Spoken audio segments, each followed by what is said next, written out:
ಅನಂತ ರಹಸ್ಯಗಳನ್ನು ತನ್ನೊಳಗೆ ಬಚ್ಚಿಟ್ಟುಕೊಂಡಿರುವ ಆಕಾಶವನ್ನು ನೋಡುವುದೇ ಒಂದು ಕಲೆ ಮತ್ತು ವಿಜ್ಞಾನ. ಗ್ರಹ ನಕ್ಷತ್ರಗಳು, ಧೂಮಕೇತುಗಳು ಸೇರಿದಂತೆ ಆಕಾಶಕಾಯಗಳ ಅಧ್ಯಯನ ಬ್ರಹ್ಮಾಂಡದ ಹುಟ್ಟು ಮತ್ತು ವಿಕಾಸವನ್ನು ಅರ್ಥಮಾಡಿಕೊಳ್ಳಲು ಸಹಕಾರಿಯಾಗಿದೆ. ಇಂತಹ ಖಗೋಳ ವಿಜ್ಞಾನದ ಅಮೂಲ್ಯ ಮಾಹಿತಿಯನ್ನು ಜನಸಾಮಾನ್ಯರಿಗೆ ನೀಡುವ ಕಾರ್ಯವನ್ನು ಬೆಂಗಳೂರಿನ ಆಸ್ಟ್ರೋನಾಮಿಕಲ್ ಸೊಸೈಟಿ ಮಾಡುತ್ತಿದೆ. ಈ ಕುರಿತು ಒಂದು ವರದಿ. ಸೌರಮಂಡಲ, ಆಕಾಶಕಾಯಗಳು, ಗ್ರಹ, ನಕ್ಷತ್ರಗಳು, ನಕ್ಷತ್ರ ಪುಂಜಗಳು ಎಲ್ಲವೂ ಅನಾದಿ ಕಾಲದಿಂದಲೂ ಮನುಷ್ಯನನ್ನು ಆಕರ್ಷಿಸುತ್ತಲೇ ಬಂದಿವೆ. ಆಕಾಶದಲ್ಲಿರುವ ಅನಂತ ರಹಸ್ಯಗಳನ್ನು ಭೇದಿಸುವ ಕಾರ್ಯವನ್ನು ವಿಜ್ಞಾನಿಗಳು ಜನಸಾಮಾನ್ಯರಿಗೂ ಆಕಾಶದ ಬಗ್ಗೆ ಆಸಕ್ತಿ ಇದೆ. ಈ ಆಸಕ್ತಿಯನ್ನು ತಣಿಸುವ ಕಾರ್ಯವನ್ನು ಬೆಂಗಳೂರಿನ ಆಸ್ಟ್ರೋನಾಮಿಕಲ್ ಸೊಸೈಟಿ ಮಾಡುತ್ತಿದೆ.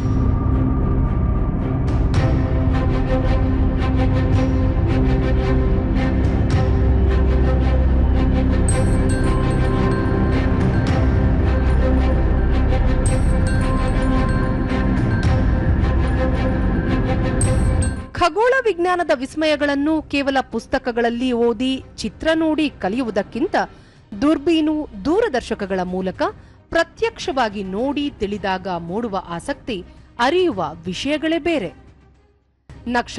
ನಕ್ಷತ್ರಪುಂಜ, ಗ್ರಹಗಳನ್ನು ನೋಡುವುದು ಹೇಗೆ, ಚಿತ್ರಗಳನ್ನು ಸೆರೆ ಹಿಡಿಯುವುದು ಹೇಗೆ ಎಂಬ ಅನುಭವ ಇಲ್ಲಿ ಆಸಕ್ತರಿಗೆ ಆಗುತ್ತದೆ.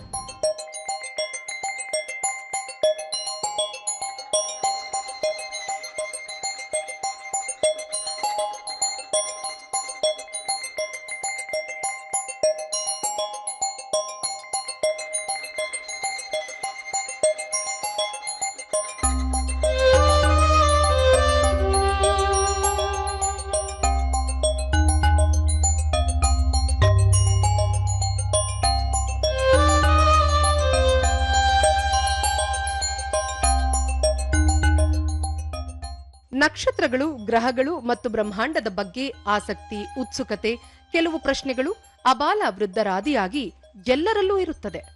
ಅದರಲ್ಲೂ ವಿಶೇಷವಾಗಿ ಶಾಲಾ ಮಕ್ಕಳಲ್ಲಿ ಇರುವ ಕುತೂಹಲಕ್ಕೆ, ಪ್ರಶ್ನೆಗಳಿಗೆ ವೈಜ್ಞಾನಿಕ ಉತ್ತರ ನೀಡುವ ಉದ್ದೇಶದಿಂದ ಕಾರ್ಯನಿರ್ವಹಿಸುತ್ತಿರುವುದು ಬೆಂಗಳೂರು ಆಸ್ಟ್ರೋನಾಮಿಕಲ್ ಸೊಸೈಟಿ. ತನ್ನ ಸ್ವಯಂ ಸೇವಕರ ಮೂಲಕ ಜ್ಞಾನದಾಹ ತಣಿಸುವ ಹಾಗೂ ಖಗೋಳ ವಿಜ್ಞಾನವನ್ನು ಜನಪ್ರಿಯಗೊಳಿಸುವ ನಿಟ್ಟಿನಲ್ಲಿ ದಿಟ್ಟ ಹೆಜ್ಜೆ ಇಟ್ಟಿದೆ.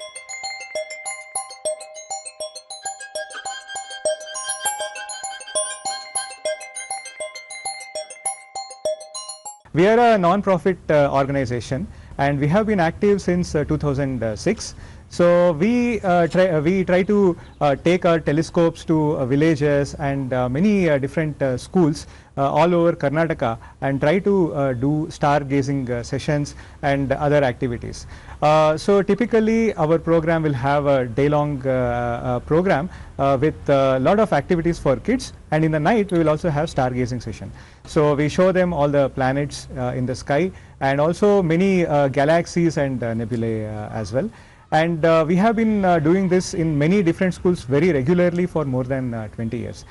ತಮ್ಮ ಸಂಸ್ಥೆಗೆ ಬರುವ ಮಕ್ಕಳಿಗೆ, ಆಸಕ್ತರಿಗೆ ಖಗೋಳ ಮಾಹಿತಿ ನೀಡುವುದರ ಜೊತೆಗೆ ಗ್ರಾಮೀಣ ಪ್ರದೇಶಗಳ ಶಾಲೆಗಳಿಗೆ ದೂರದರ್ಶಕಗಳನ್ನು ತೆಗೆದುಕೊಂಡು ಹೋಗಿ ವಿದ್ಯಾರ್ಥಿಗಳಿಗೆ ನೇರವಾಗಿ ಆಕಾಶ ವೀಕ್ಷಣೆಯ ಅನುಭವ ನೀಡುವುದು ಸಂಸ್ಥೆಯ ಪ್ರಮುಖ ಕಾರ್ಯವಾಗಿದೆ. ಬೆಂಗಳೂರು ಆಸ್ಟ್ರೋನಾಮಿಕಲ್ ಸೊಸೈಟಿ ದಿನಪೂರ್ತಿ ನಡೆಸುವ ಈ ಕಾರ್ಯಕ್ರಮಗಳಲ್ಲಿ ಖಗೋಳ ವಿಜ್ಞಾನದ ಕುರಿತು ಉಪನ್ಯಾಸಗಳು, ಪ್ರಾಯೋಗಿಕ ಚಟುವಟಿಕೆಗಳು ಹಾಗೂ ರಾತ್ರಿ ವೇಳೆ ನಕ್ಷತ್ರ ಶೋಧ ಪ್ರಾತ್ಯಕ್ಷಿಕೆಗಳು ವಿದ್ಯಾರ್ಥಿಗಳಲ್ಲಿ ವಿಜ್ಞಾನದ ಬಗ್ಗೆ, ಅದರಲ್ಲೂ ಖಗೋಳದ ಬಗ್ಗೆ ಆಸಕ್ತಿ ಹೆಚ್ಚಿಸುತ್ತಿದೆ.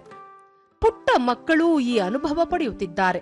ಸೂರ್ಯ ಆರೆಂಜ್ ಇರುತ್ತೆ, ಮತ್ತೆ ಅದ್ರ ಮೇಲೆ ಬ್ಲ್ಯಾಕ್ ಡಾಟ್ಸ್ ಇರುತ್ತೆ, ಅದು ಸನ್ಸ್ಪಾಟ್ಸ್. ಬೇರೆ ದಿನ ನಾನು ಸ್ಯಾಟರ್ನ್ ಗ್ರಹ ನೋಡಿದೆ, ಇನ್ನೊಂದು ದೊಡ್ಡ ಪ್ಲಾನೆಟ್ಟು, ಮತ್ತೆ ಅದ್ರ ಸುತ್ತ ಒಂದು ರಿಂಗ್ ಇರುತ್ತೆ. ತುಂಬ ಕ್ಲೋಸ್ ಆಗಿ ಹೋದರೆ ಅದು ಡಸ್ಟಲ್ಲಿ ಮಾಡಿರುತ್ತೆ ರಿಂಗು. ನನಗೆ ಅದ್ಭುತ ಅನಿಸ್ತು. ಖಗೋಳ ವಿಜ್ಞಾನವನ್ನು ಆಸಕ್ತರ ಮನೆ ಬಾಗಿಲಿಗೆ ತೆಗೆದುಕೊಂಡು ಹೋಗುವ ಈ ಪ್ರಯತ್ನ ಖಗೋಳ ವಿಜ್ಞಾನವನ್ನು ಮತ್ತಷ್ಟು ಜನಪ್ರಿಯಗೊಳಿಸುತ್ತಿದ್ದು, 100ಕ್ಕೂ ಹೆಚ್ಚು ಸ್ವಯಂ ಸೇವಕರು ಜಾಗೃತಿ ಕಾರ್ಯಕ್ರಮಗಳನ್ನು ಯಶಸ್ವಿಯಾಗಿ ನಡೆಸುತ್ತಿದ್ದಾರೆ. ಈ ಸ್ವಯಂ ಸೇವಕರಿಗೆ ಅವರ ಪಾಲಕರು ಬೆಂಬಲವಾಗಿ ನಿಂತಿದ್ದಾರೆ. ಕಳೆದ 20 ವರ್ಷದಿಂದ ಖಗೋಳದ ಬಗ್ಗೆ ಮಾಹಿತಿ ನೀಡುತ್ತಿರುವ ತಮ್ಮ ಸಂಸ್ಥೆ ಮೊಬೈಲ್ ಮತ್ತು ಟಿವಿಯಲ್ಲಿ ಕಳೆದು ಹೋಗುತ್ತಿರುವ ಮಕ್ಕಳಿಗೆ ತಲೆ ಎತ್ತಿ ನೋಡುವಂತೆ ಹವ್ಯಾಸ ಮೂಡಿಸಲು ಪ್ರಯತ್ನಿಸುತ್ತಿದ್ದು, ಇನ್ನೂ ಹೆಚ್ಚಿನ ಶಾಲೆಗಳಿಗೆ ತಲುಪುವ ಆಸಕ್ತಿ ಹೊಂದಿದೆ. ಬೆಳಕಿನ ಮಾಲಿನ್ಯವಿಲ್ಲದೆ ಹೆಚ್ಚು ಕಗ್ಗತ್ತಲ ಪ್ರದೇಶಗಳನ್ನು ರಕ್ಷಿಸಿದರೆ ಆಕಾಶ ವೀಕ್ಷಣೆಗೆ ಅತ್ಯಂತ ಸಹಕಾರಿಯಾಗುತ್ತದೆ ಎನ್ನುವುದು ಸ್ವಯಂ ಸೇವಕರ ಅನಿಸಿಕೆ. ಒಟ್ಟಾರೆ ಕಣ್ಣಿಗೆ ಕಾಣುವ, ಕಣ್ಣಿಗೆ ಕಾಣದ ಹಲವಾರು ವಿಸ್ಮಯಗಳನ್ನು ತನ್ನೊಳಗೆ ಬಚ್ಚಿಟ್ಟುಕೊಂಡಿರುವ ಆಕಾಶದ ಸಮ್ಯಕ್ ದರ್ಶನದಿಂದ, ಗ್ರಹ ತಾರೆಗಳ ಅಧ್ಯಯನದಿಂದ, ಸಂಶೋಧನೆಯಿಂದ, ಅನ್ವೇಷಣೆಯಿಂದ ಸಾಕಷ್ಟು ಅನುಕೂಲಗಳೂ ಇವೆ. ಗ್ರಾಮೀಣ ಮಕ್ಕಳಿಗೂ ಆಕಾಶ ವೀಕ್ಷಣೆಯ ಅವಕಾಶಗಳು ಲಭಿಸಲಿ, ವೈಜ್ಞಾನಿಕ ಮನೋಭಾವ ಆಸಕ್ತಿ ಬೆಳೆಯಲಿ, ಹೊಸ ತಲೆಮಾರಿನ ಹೊಸ ವಿಜ್ಞಾನಿಗಳು ಹೊರಹೊಮ್ಮಲಿ ಎಂಬುದು ಸುದ್ದಿ ಸೌರಭದ ಆಶಯ.